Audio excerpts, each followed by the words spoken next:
안녕하십니까. 고졸검정고시 사회 적중예상문제 300제 김성태입니다. 이제 적중예상문제라고 되어 있죠. 그쵸? 그래서 여기서부터 이제 문제를 저랑 계속 풀어볼 건데요. 문제를 풀어볼 때는 가장 중요한 건 뭐냐면요. 일단은 기본이 되셔야 됩니다. 그래서 기본적으로 이제 개념이 어느 정도 잡혀 계시고요.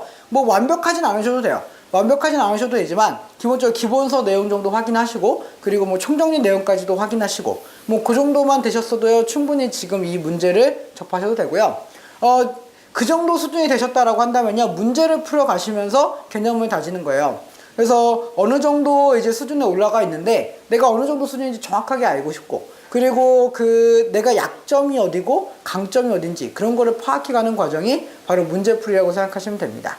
그래서 개념이 완벽하게 돼 있지 않다라는 느낌이 자꾸 들어도 계속해서 개념만 확인하시는 것보다는 여기서 이제 문제 풀어 가시면서 조금씩 정교하게 만들어 과정이 필요한 것 같아요. 그렇죠? 그래서 이제 일단 개념을 확인하시고, 그리고 나서 이 문제를 풀어 보시고, 그러면서 자기 틀린 거 확인하시고, 그렇게 하시는 과정이라고 생각하시면 될 것 같습니다. 그래서 일단은 첫 번째 문제 한번 풀어보도록 할게요. 1번 문제 보도록 하죠. 네, 1번 문제 보도록 할게요. 다음 중 0에 해당하는 것을 고르시오, 이렇게 되어 있죠. 그쵸? 그래서 여기서 그림이 나와 있는데요. 이 그림이 잘 보이시면 보시고, 잘 안 보이시면 이제 책에 있는 그림을 보시면 될 것 같아요. 여기 보시면은 여기가 해안선이죠. 그죠? 요 라인을 우리가 해안선으로 잡았어요. 그리고 나서 요 안쪽을 이제 땅이고요. 요 바깥쪽은 바다가 되겠죠. 그쵸? 그래서 여기에 여기까지 해안선까지를 이야기하고 있으니까요. 이 C는 뭐라고 생각하시면 될까요? 이 C는 영토에 해당한다, 이렇게 생각하시면 되겠죠. 그렇죠? 일단 C는 영토라고 하시면 되겠고요. 그래서 해안선으로부터요 바깥쪽으로 나갔죠. 그렇죠? 그래서 바다 쪽으로 갔는데 여기 D라고 해서 여기 멀리까지 간 게 있고요. 그리고 B라고 해서 여기 좀 짧게 간 곳이 있어요. 그죠? 그래서 짧게 간 곳이랑 길게 간 곳 이렇게 되어 있으니까 예측은 할 수 있겠죠. 그렇죠? B는 아마도 영해일 것이다. 그쵸? 영해일 것이다. 네. 그래서 해안선을 기점으로 해서 12L을 가니까요. 그쵸? 12L을 간 영해. 그리고 D 같은 경우는요, 여기 부분. 정확히 얘기하면 D에서 B를 뺀 부분이죠. B를 뺀 부분. 여기는 경제수역, 이렇게 보시면 되겠죠. 네. 이렇게 하시면 되겠고요. 그리고 영해하고 영토의 위쪽이겠죠. 상공. 여기는 영공.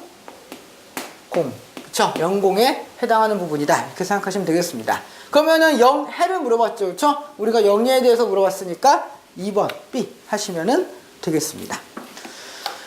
다음 문제 볼게요.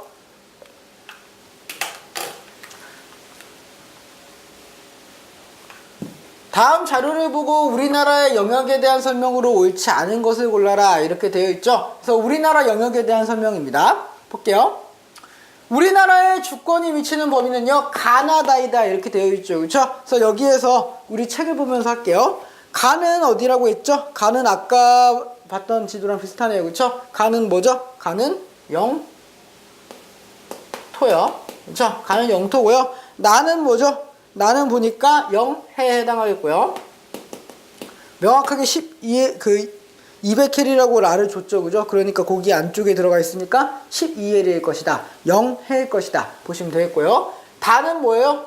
다는 공에 해당하겠죠. 영공. 그쵸? 그래서 영토, 영해, 영공이 전부 다 우리나라 주권이 미치는 지역이다. 맞는 말이 되겠습니다. 그쵸? 그래서 1번은 맞는 내용이 되겠고요.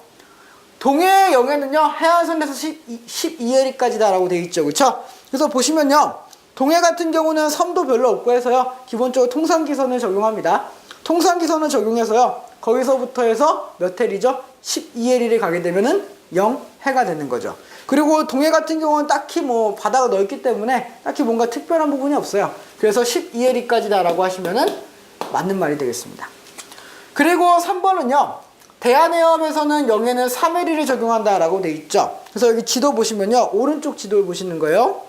오른쪽 지도 보시면요, 여기 홍도라고 되어 써 있는 부분이 있어요. 동해에서 조금 내려오시면요, 홍도라고 되어 있는 부분이 있는데, 이 홍도라고 되어 있는 부분 거기 근처에 보시면은 영해가 굉장히 좁은 걸 알 수 있어요. 좁은 걸 알 수 있는데, 이 부분이 바로 대한해협입니다. 대한해협이고요. 이 부분이 일본이랑 조금 이제 영해를 똑같이 12L을 하게 되면은 둘이 겹쳐버려요, 영해가. 그래서 그렇게 되면 안 되잖아요. 영해는 우리 막 군대도 다니고 해야 되는데. 그래서 여기 부분을 이제 조금 짧게 잡은 겁니다. 12L까지 가지 못해서 3L까지를 잡은 거예요. 그래서 대한해협에선 3L이 맞습니다. 맞는 내용이 되겠고요. 다는요, 국토방위에서 중요하다라고 돼 있죠. 아까 다는 뭐였죠? 다는 영공이었죠. 영공이었고요. 영공은 국토방위에 중요합니다. 굉장히 중요하고요. 일반적으로는 대기권 안쪽까지입니다. 그렇죠? 그래서 바깥이 아니라요, 안쪽까지. 그렇죠? 대기권 안쪽까지만 인정된다라고 보시면 되겠고요. 대기권 위쪽은 원칙적으로는 적용하지 않습니다. 그래서 답은 몇 번이요? 답은 4번만 틀렸다 하시면 되겠네요. 다음 문제 볼게요.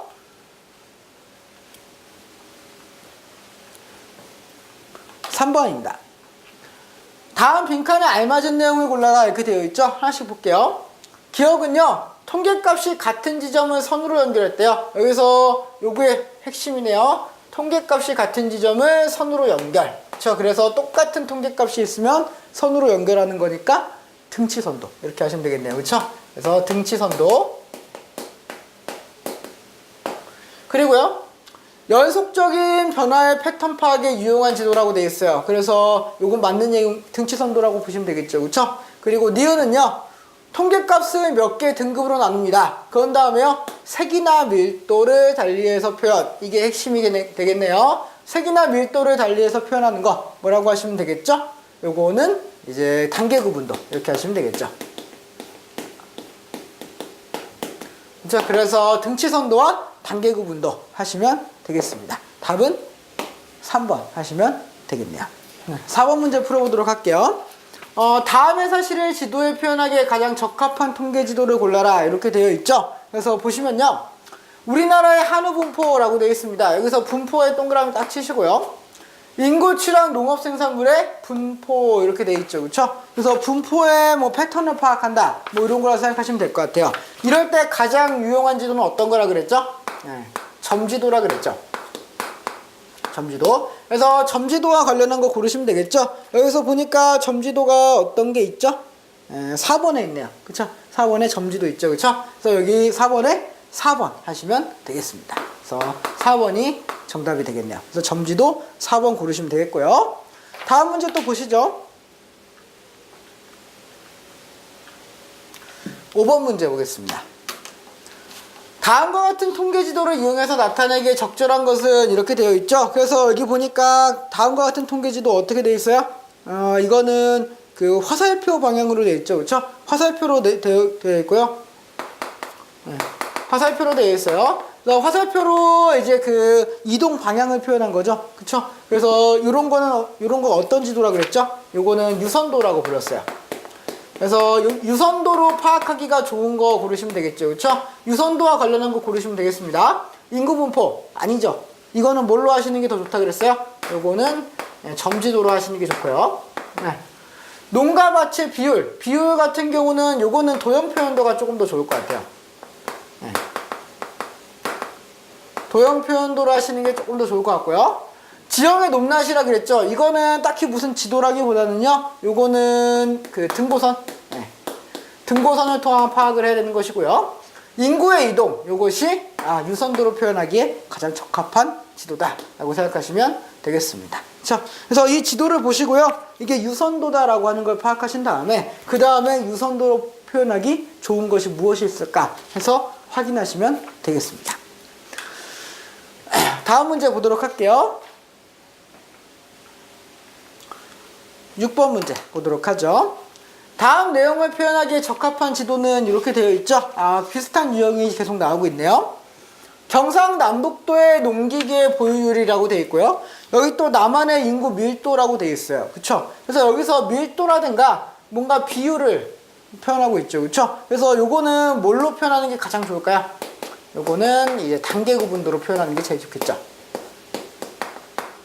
자, 그래서 단계 구분도와 관련 있는 거 고르시면 됩니다. 그래서 단계 구분도 어떻게 되어 있죠? 보니까 3번에 있네요. 그쵸? 3번이 단계 구분도에 해당한다 라고 보시면 되겠습니다. 그래서 3번 지도를 고르시면 되겠고요. 다음 문제 보도록 할게요. 7번 문제 보도록 하겠습니다.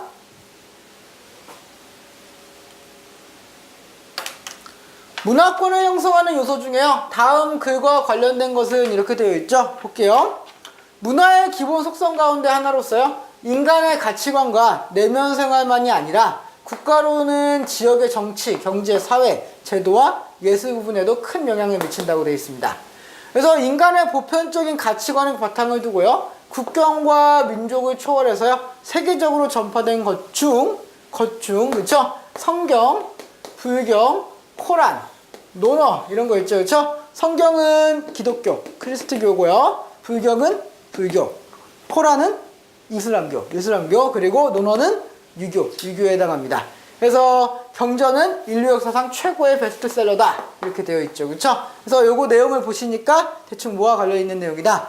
종교와 관련있는 내용이다, 이렇게 하시면 되겠습니다. 답은 2번 하시면 되겠고요. 8번 문제 보도록 하죠.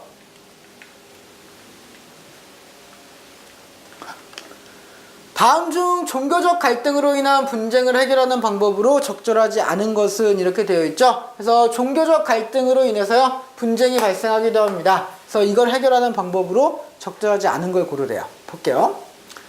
상대방의 종교를 인정한다. 당연히 인정하시면 됩니다. 그쵸? 그래, 너의 종교 그런 수 있지. 그쵸? 너의 종교는 너의 종교만으로서 내가 인정해줄게. 할 수 있죠. 그죠? 좋은 얘기입니다. 2번 볼게요. 폭력을 쓰지 않고, 아주 중요합니다. 폭력을 쓰시면 안 돼요. 그죠? 그 야만인이나 하는 짓입니다. 그렇죠? 폭력을 쓰는 건요, 제가 항상 이제 우리 꼬맹이들, 애기들한테 얘기하거든요. 그렇죠? 말로 싸워라. 폭력을 쓰는 건 사람이 덜 된 거다. 항상 얘기하거든요. 그렇죠? 그래서 폭력을 쓰지 않으셔야 됩니다. 기본적으로 폭력 쓰지 않으시고, 그리고 대화를 통해서 해결하셔야 됩니다. 맞는 내용이 되겠고요. 한 국가에서 종교나 다른 지역의 자치를 허용한다. 맞는 내용이 됩니다. 그렇죠? 종교가 다른 지역의 자치를 허용하게 되면요, 이 지역 사람들은 크게 불만은 없어요. 이 나라 안에 있지만 우리 종교를 인정해주고 우리 종교만의 사람들의 그 통치, 이런 것들을 인정해준다는 얘기잖아요. 그렇죠? 그래서 여기서 지역의 자치를 허용하게 되면요, 어느 정도 갈등을 해결할 수 있다는 겁니다. 맞는 내용이 되고요. 가능한 한 모든 문제는 국제적인 차원에서 해결한다 라고 되어 있는데요, 이거는 조금 무리가 있는 게 이럴 수 있잖아요. 자기 안쪽에서 이미 내부에서 해결해야 돼요. 국제사회로 가게 되면요, 불만이 생길 수 있어요. 어떤 불만이 생기냐면요, 국제사회에서 뭔가 재판했다고 칠게요. 재판을 했을 때 너희가 뭔데 재판을 하냐, 이렇게 얘기할 수 있어요. 불리하게 판결이 난 경우. 그죠? 우리한테 불리하게 판결이 났는데 국제사회에서 판결을 했다고 해서 우리가 거기에 따라야 되는가, 이런 거에 대한 불만도 생길 수 있고요. 그쵸? 그래서 웬만하면 모든 문제는요, 내부에서 해결하시는 게 좋습니다. 내부에서 이제 타협을 통해서 해결하시는 게 가장 좋은 방법이다, 이렇게 생각하시면 좋겠습니다. 그래서 답은 4번 하시면 될 것 같네요. 9번 문제 볼게요. 다음 내용을 통해서 알 수 있는 환경인식의 관점은 이렇게 되어 있죠. 그래서 볼게요. 초가집이라고 되어 있고요. 인간과 자연의 조화를 강조했다. 여기서 이게 핵심이죠, 그죠? 인간과 자연의 조화. 그래서 강조한 조상들의 생활 양식, 무등산 공유화 운동, 태백산 변전소 땅, 한평 사기 운동, 이런 거 나와 있습니다, 그렇죠? 근데 솔직히 말하면 앞에서 끝났어요. 인간과 자연의 조화를 중시라는 말이 나왔잖아요, 그렇죠? 그래서 뭐가 나와야 되죠? 생태학적 입장이 나오셔야 되겠죠, 그렇죠? 그래서 답은 1번 하시면 되겠습니다. 10번입니다. 다음 글은 인간과 자연과의 관계에 관한 설명이래요. 그래서 관계 깊은 것을 골라라, 이렇게 되어 있죠. 그래서 19세기 후반부터요, 미국의 캘리포니아 지방에는 세계 여러 지역에서 다양한 이주민이 이주했대요. 그래서 농업을 했대요. 그래서 그 중에서 동남아시아의 중국인들은요, 벼농사를 했고요. 이거 기억하셔야 됩니다. 동남아시아의 중국인들은 벼농사, 남부 유럽에서 온 사람들은 지중해식 농업. 그쵸? 그래서 같은 환경이죠. 이거 정확하게 말하셔야 돼요. 봐봐요. 미국의 캘리포니아 지방에 왔잖아요. 미국의 캘리포니아 지방의 자연환경은 똑같다는 거예요. 누구에게나 똑같아요. 동남아시아 사람한테도 똑같고요. 남부 유럽 사람한테도 똑같아요. 그렇죠? 그런데 동남아시아의 중국인들은요, 벼농사를 짓고요. 남부 유럽에서 온 사람은 지중해식 농업을 했단 말이에요. 그렇죠? 그러면은 같은 환경임에도 불구하고 왜 이런 차이가 났는가? 이런 얘기죠. 그렇죠? 그래서 이거는 무엇 때문에 차이가 났다? 쌀을 먹는 민족, 그래서 벼농사를 해야 되는 민족들은 벼농사를 했던 거고요. 벼농사가 익숙하지 않았던 사람들은 여기서 지중해식 농업을 통해서 자기의 식생활을 이어간 거죠. 그렇죠? 그렇기 때문에 이거는 뭐와 관련 있는 거예요? 문화와 관련 있는 겁니다. 그래서 답은 몇 번이에요? 답은 3번. 문화결정론에 해당한다. 이렇게 보시는 게 맞겠습니다. 12번 문제 볼게요. 다음에서 설명하고 있는 인간과 환경 간의 관계와 같은 입장은 이렇게 되어 있죠. 그래서 볼게요. 계곡에서 댐을 막았는데요. 수력발전소를 건설했어요. 그랬는데 주변 지역에 안개가 막 많이 끼니까 그 농작물의 냉해가 엄청 심해진 거예요. 그렇죠? 그래서 우리가 개발했더니 이게 조금 문제가 생겼다. 환경에 문제가 생겼다. 그리고 우리가 살아가는데도 피해를 입게 됐다. 이런 얘기고요. 농약에 의존하는 농법은요, 이제 우리 건강을 위협합니다. 그래서 농약을 너무 많이 썼더니 이게 이제 우리 건강을 위협하는 거예요. 이 식품들이. 그쵸? 먹을 땐 좋았죠. 그죠? 그랬는데 점점 우리 건강을 갉아먹고 있다. 이런 얘기가 되겠습니다. 그래서 이런 거는요, 환경을 무작정적으로 개발하면 안 된다라고 하는 얘기고요. 그쵸? 그래서 환경에 대한 고민을 해야 된다. 이런 내용이 되겠죠. 그쵸? 그래서 생태학과 관련 있는, 생태학적 입장과 관련 있다. 이렇게 하시면 되겠습니다. 답은 3번이 되겠네요. 다음 시에 나타난 인간과 자연 간의 관계로 옳은 것을 골라라. 이렇게 되어 있습니다. 그래서 사월이 왔다. 청산에 사월이 왔다. 이렇게 되어 있고요. 머리랑 다리랑 먹고 청산에 살겠다. 이렇게 되어 있습니다. 그래서 그 청산에 살겠다. 나는 이거 여기서 이거 머리나 다리 같은 경우는요, 산에서 나는 거니까요. 그냥 이런 거 먹으면서 나는 산에서 살래. 이렇게 얘기하고 있는 거죠. 그렇죠? 그래서 이것도 환경에 적응하는 과정이라고 생각하시면 될 것 같아요. 그래서 환경 결정론에 해당하겠죠. 그래서 보시면요. 자연을 정복의 대상으로 삼았다. 이거는 환경 가능론에 해당하겠고요. 그렇죠. 인간과 자연의 조화가 나타나 있다라고 되어 있는데 요거는 이제 생태학적 입장인데요. 네. 요거는 생태학적 입장인데요. 요거는 조금 생각을 해볼 필요가 있겠습니다. 3번 볼게요. 자연을 경제적 관점에서 보고 있다. 요거는 가능론에 해당해요. 경제적 관점에 따라서요, 여기를 개발해서 우리나라 경제를 발전시켜야 돼. 이런 쪽이 되겠고요. 인간이 자연보다 우위에 있음을 알 수 있다. 요것도 가능론에 해당하겠죠. 그쵸? 그래서 답은 몇 번이요? 답은 2번밖에 없네요. 생태학적 입장. 그쵸? 환경결정론이라고 생각할 수도 있는데 생태학적 입장이랑 얘기해도 크게 문제는 없을 것 같아서요. 그쵸? 그래서 답은 일단 2번 하시면 될 것 같습니다. 다음 문제 보도록 할게요. 13번입니다.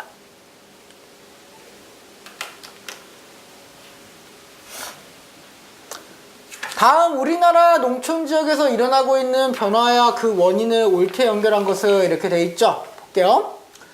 기억 농가 소득이 증가했다라고 되어 있는데요. 이게 전업농의 증가로 이어지는가? 농가 소득의 증가가 전업농의 증가 때문에 농가 소득이 증가한다. 이건 아니죠. 이거는 겸업이 증가했기 때문에 농가 소득이 증가한 겁니다. 농사를 지으면서요. 다른 일을 같이 하는 거예요. 다른 일을 같이 하면서 그거에 대한 부수입이 생겨버리는 거죠. 그쵸? 그래서 농가의 그 수익이 늘어난 거다. 이렇게 보시는 게 맞겠고요. 일단 기억은 아니고요. 영농의 기계화, 이게 노동력의 부족의 원인으로 기계화했다. 맞죠? 그쵸? 노동력이 부족하니까 기계를 통해서 농사를 지으려고 한 거 맞습니다. 교통이 발달하니까 원예농업이 확대된다. 이것도 맞는 내용이 될 수 있을 것 같아요. 교통이 발달하니까 이게 꽃 같은 거 키운 다음에 빠르게 운송해 주는 거예요. 어디로요? 도시로요. 그쵸? 시들기 전에 빠르게 운송하는, 그쵸? 그래서 교통의 발달과 원예농업은 관계가 좀 있다고 보시면 되겠고요. 이촌양도 현상이 인구의 감소로 이어진다. 농촌 지역의 이촌양도 현상은 인구의 감소로 이어지게 되겠죠. 그렇죠? 왜냐면요. 이촌이 뭐예요? 이촌? 농촌을 떠나서 어디로 가요? 향도, 도시로 향하는 현상이니까요. 그렇죠? 그래서 인구의 감소를 가져올 수 있고요. 1인당 경지면적이 인구가 유출되니까 1인당 경지면적이 감소했다. 이건 틀린 내용이죠. 왜 틀렸어요, 이거? 봐봐요. 농촌의 인구가 유출돼 버렸어요. 밖으로 나가버렸단 말이에요. 그러면요, 1인당 가지고 있을 수 있는 농지의 크기는 오히려 커지게 되는 거죠. 원래 이만한 토지를 10명이 가지고 있었는데, 10명이 가지고 있었는데, 이 중에서 몇 명이 빠져나가요? 8명이 빠져나가 버리게 되면 여기 몇 명만 남아요? 2명만 남잖아요. 그쵸? 그래서 이거 원래 10명이서 나왔던 땅을 몇 명이서 나누게 된다? 2명이서 나누게 된다. 그쵸? 그렇기 때문에 경지 면적은 증가한다고 하셔야 더 맞는 내용이 되겠습니다. 그래서 다음 몇 번이에요? 니은, 디귿, 리을 하시면 되죠. 답은 2번 하시면 되겠습니다. 다음 문제 볼게요. 14번 문제 보겠습니다. 다음은 근교촌락의 변화 모습으로 옳지 않은 것을 고르시오 이렇게 돼 있죠. 그래서 근교촌락의 변화 모습으로 옳지 않은 거 고르시면 됩니다. 볼게요. 농경지가 주거지로 변화하고 있다. 농경지가 주거지로 변화하고 있다. 맞는 말이 되겠죠. 그쵸? 그 근처에 있는 촌락이잖아요. 도시 주변에 있는 촌락을 근교촌락이라고 하니까 도시 주변에 있는 촌락들은 이제 도시의 기능 중에서 이제 주거 기능 같은 거 분담하게 되는 거죠. 그래서 주거지로 변하는 거 맞고요. 노동력 부족과 노령화 문제가 발생한다. 노동력 부족과 노령화 문제가 발생하는 건요. 원교 촌락이라고 하시는 게 조금 더 좋을 것 같습니다. 원교 촌락으로 보시는 게 맞겠고요. 도시의 접근성이 향상되면서 대도시권이 형성된다. 근교 촌락의 아주 큰 특징입니다. 도시가 확장되면서요. 도시가 확장되면서 근교 촌락, 도시 근처에 있었던 촌락이 주거단지로 변하게 되고요. 주거단지로 변하니까 학교가 생겨나게 되고 가끔 이제 싼 부지를 찾아서 공장이 이전하기도 하고요. 그러면서 대도시권이 형성되기도 한다는 겁니다. 맞는 내용이 되겠고요. 도시공장 이전으로 도시적 경관이 형성되기도 한다. 방금 얘기했죠, 그죠? 여기 주거단지가 생기면서 공장도 이전할 수 있다 라고 얘기했었습니다. 그렇죠? 그래서 답은 몇 번이에요? 답은 2번 하시면 되겠습니다. 다음 문제 볼게요. 15번 보겠습니다.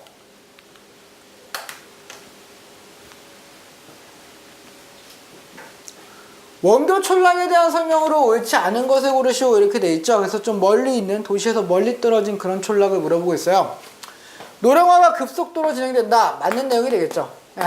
그래서 매우 빠르게 진행됩니다. 왜냐하면 청년이 이탈하기 때문에 청년들이 이주해 가기 때문에 도시 쪽으로 여기에 노인만 남게 되는 거예요. 그렇죠? 그래서 노령화가 급속도로 진행되고요. 노동력 부족 문제가 발생할 수 있죠. 그렇죠? 청년들이 다 나가버리니까 노동력이 부족해요. 일할 사람이 없습니다.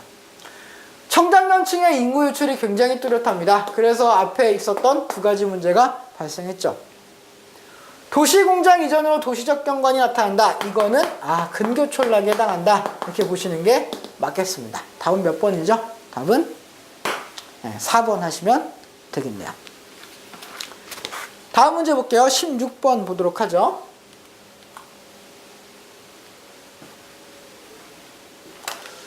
다음은 도시화 단계를 나타내는 도시화 곡선이래요. 그래서 가 단계에 대한 설명으로 옳은 것은 이렇게 되어 있죠. 그래서 도시화 단계 그래프 보시면 되겠죠. 여기 보시니까 가 단계라고 되어 있네요.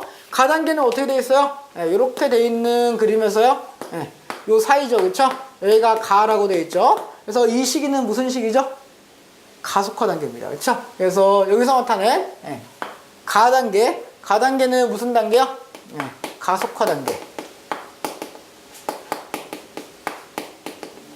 요거 책 보시는 거요. 책에 있는 그림 보시는 겁니다. 그래서 가속화 단계에 대한 설명으로 옳은 걸 골라라. 이렇게 돼 있죠. 볼게요.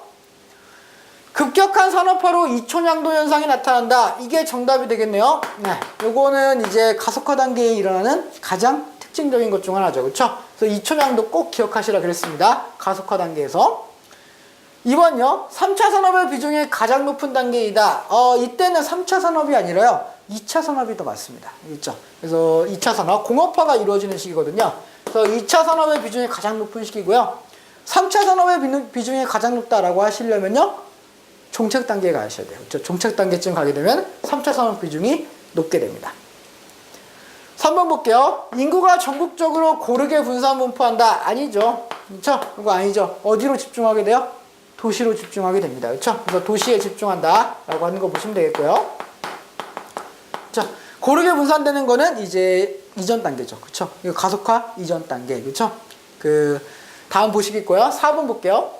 탈도시화 및 역도시화 현상이 나타난다. 요거는 어디죠? 요거는 종착 단계. 그렇죠? 요거는 종착 단계에 해당하는 내용이 되겠습니다. 그렇죠? 그래서 답은 몇 번이요? 답은 1번 하시면 되겠네요. 그렇죠? 네. 볼게요. 17번 문제 보도록 할게요.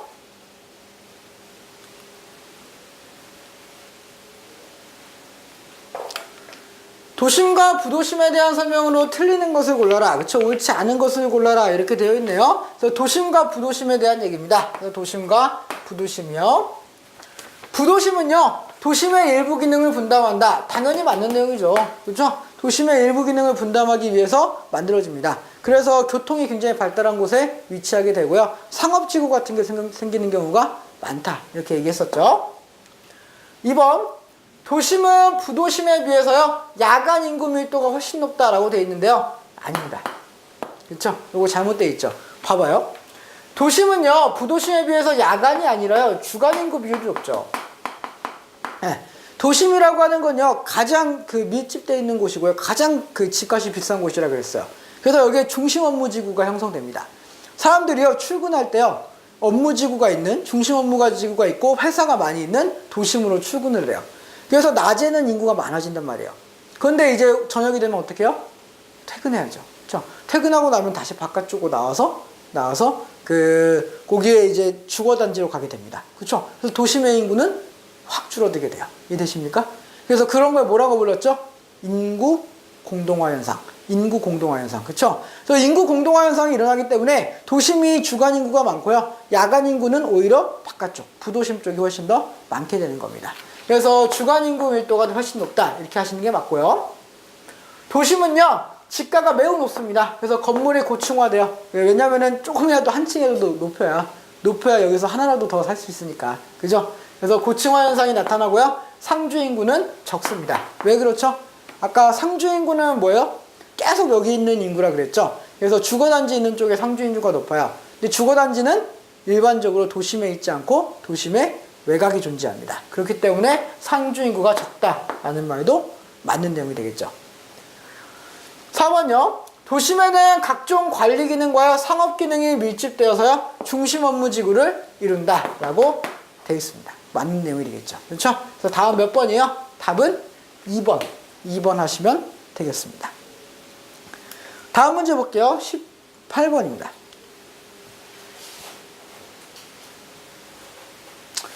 책을 보시면요. 책을 보시면요. 여기 이제 그림 나와 있죠? 그림 보시면은 다음 도시화 곡선의 가단계입니다. 가단계가 진행되고 있는 도시에서 나타나는 현상으로 옳은 걸 고르라고 하죠. 그렇죠? 가단계는 무슨 단계죠? 보니까 맨 끝에 있네요. 맨 위쪽에 있죠. 그렇죠? 도시화 중에서 이제 가속화를 넘어서 위쪽에 있는 단계. 바로 종착 단계에 해당합니다. 종착 단계에 해당하고요. 볼게요. 그래서 종착 단계에는요, 가속화 단계를 의미한다. 아니죠. 그렇죠? 가는 가속화가 아니라 무슨 단계라고요? 종착 단계라고요. 산업체와 일자리가 급속히 증가한다. 이거는 가속화 단계에 대한 이야기입니다. 그렇죠? 가속화 단계에 대한 이야기니까 아니겠고요. 도시의 인구가 급증한대요. 급증입니다. 도시 인구가 매우 많다가 아니에요. 급증하고 있다. 점점 많아지고 있다. 이런 뜻이죠. 그렇죠? 그래서 이거는 뭐예요? 여기도 가속화 단계에 해당하겠죠.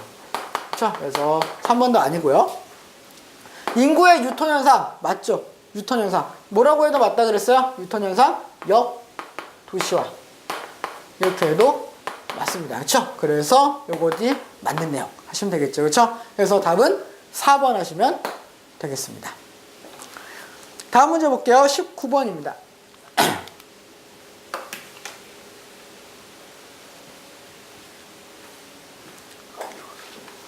다음 대도시 주변 농촌의 농업입지 특징을 말한 것 중에 틀린 거를 골라라. 이렇게 되어 있죠. 그래서 볼게요. 그래서 주변 농촌의 농업입지의 특징입니다. 대도시 주변이에요. 그렇죠? 그래서 굳이 말하면 뭐라고 하시면 될까요?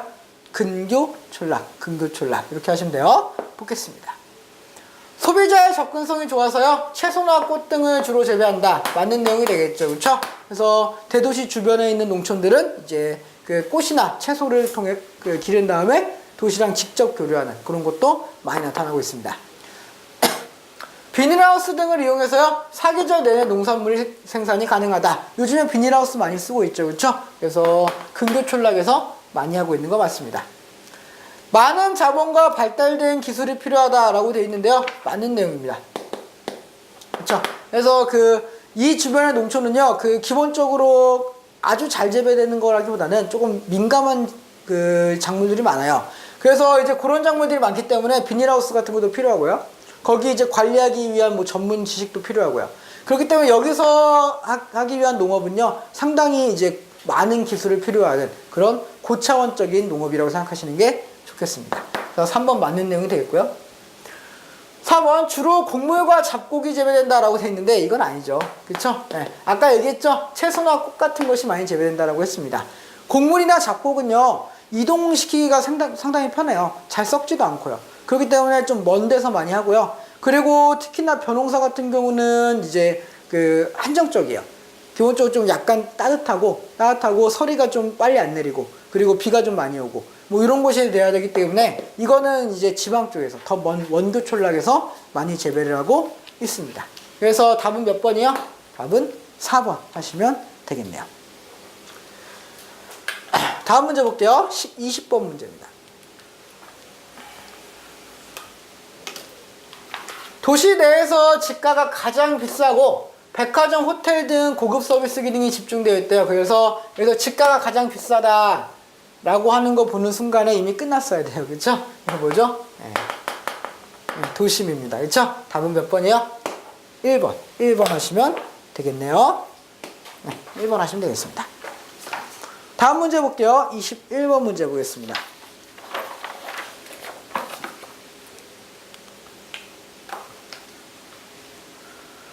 도시가 촌락과 다른 특색이 아닌 것은 이렇게 되어 있죠. 그래서 도시와 촌락의 특색이 아닌 거 고르시면 됩니다. 일단 도시는요, 인구 규모가 매우 크죠. 그렇죠? 맞습니다.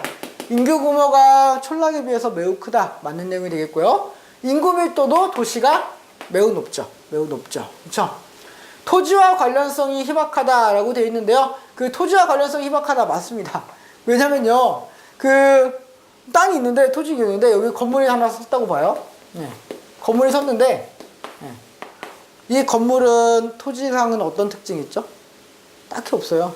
딱히 없습니다. 그냥 땅이에요. 땅 위에 건물이 들어선 거예요. 그쵸? 여기에 뭐가 들어올 수도 있어요? 음식점이 들어올 수도 있어요. 옷가게가 들어올 수도 있죠. 그쵸? 심지어 음식점과 옷가게가 같이 들어올 수도 있어요. 그죠? 여기 미용실이 들어올 수도 있고요. 예. 3가지, 4가지 뭐 몇십 가지의 기능을 가지고 있는 여러 가지 것들이 여기 들어올 수 있다는 겁니다. 그쵸? 그렇기 때문에 토지와 관련성은 매우 적다는 거죠. 원래 여기 이 땅은 뭐 용도가 따로 있었을 거예요. 그쵸? 근데 그 용도와 다르게 쓰고 있다라고 하는 겁니다. 이해되시죠? 그쵸? 그래서 도시 같은 경우는 관련성이 희박하다. 맞는 내용이라고 하셔야 돼요. 4번 볼게요. 공동체의식이 강하다. 이거는 오히려 어디에 해당하죠? 촌락에 해당하는 내용이 되겠죠. 그쵸? 그래서 답은 몇 번이에요? 답은 4번. 4번 하시면 되겠습니다. 다음 문제 볼게요. 22번입니다.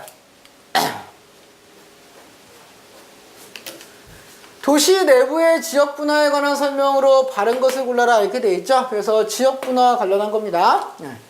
대도시의 도심에는요, 인구 공동화 현상이 나타난다.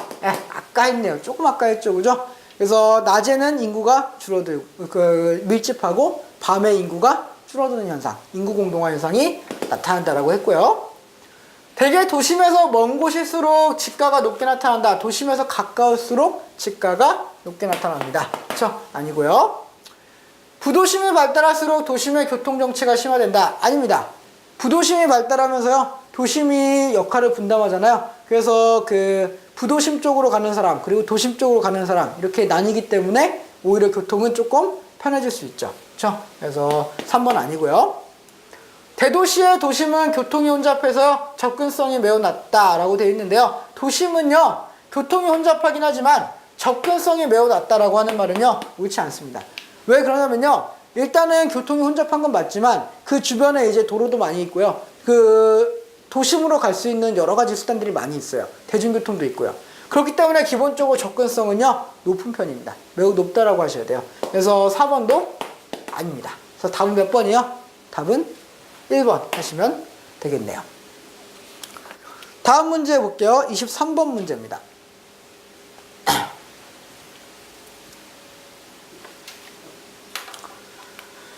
다음 중 중심업무지구의 특징을 설명한 것으로 잘못된 것을 골라라 이렇게 되어 있죠. 그래서 중심업무지구의 특징입니다. 그래서 여기는 어디라고 하시면 되죠? 중심업무지구 도심이요. 도심. 도심을 보시면 돼요. 도시의 중심부에 위치한다. 맞는 내용이 되겠고요. 네. 집과 건물의 밀집도가 매우 높죠. 그렇죠? 뭐 이제 많이 풀어봤으니까요. 인구 공동화 현상 나타난다고 계속 얘기하고 있습니다. 그렇죠? 네. 주택과 학교, 공장이 밀집해 있다. 이거는 아니죠. 주택, 학교, 공장은요.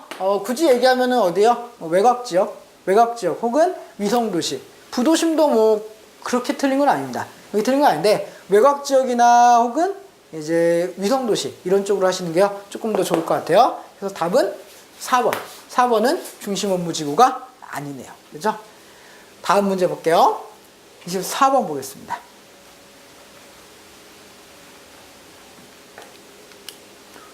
다음은 도시가 성장함에 따라서 나타나게 된 현상 중에 하나를 설명한 글이래요. 무엇을 설명하고 있는지 고르라고 합니다. 대도시의 중심부는요. 중추 관리 기능이 집적해서요. 고층 건물이 밀집한데요. 그래서 지대를 지불 능력이 없는 일반 주택은요. 도시 외곽으로 이동한다. 핵심이네요. 네, 일반 주택은 도시 외곽으로 이동을 합니다. 그래서요.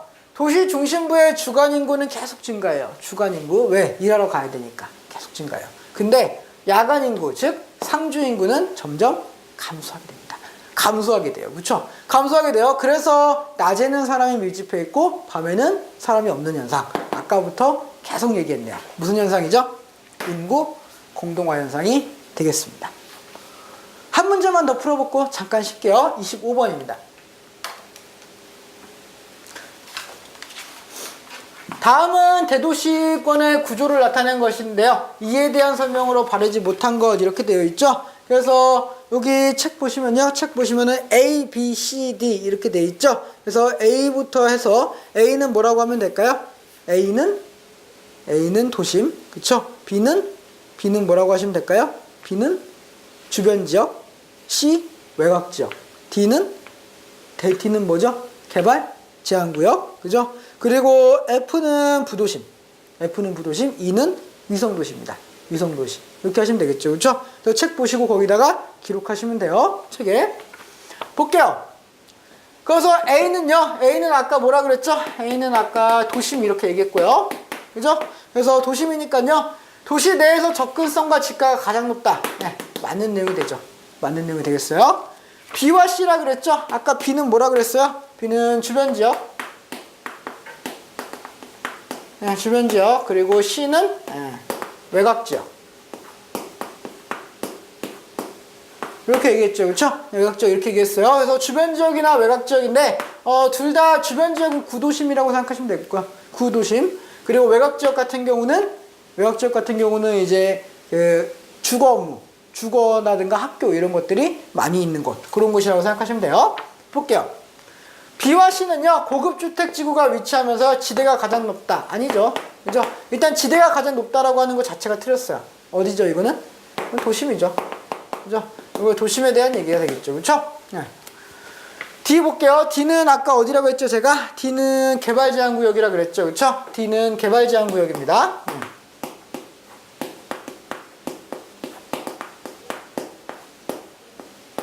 그죠? 개발 제한 구역이요. 그래서 D는 도시의 무질서한 팽창을 막기 위해서 만든 거. 맞죠? 그렇죠? 개발 제한 구역은 그래서 만든 거 맞습니다.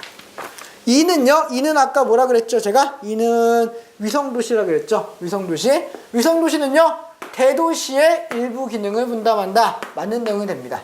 맞는 내용이 돼요. 그렇죠? 그러면요. 대도시의 기능을 분담하니까 이거 E가 아니라 F도 되지 않습니까? 이렇게 물어볼 수 있어요. F는 뭐예요? 부도심이니까요.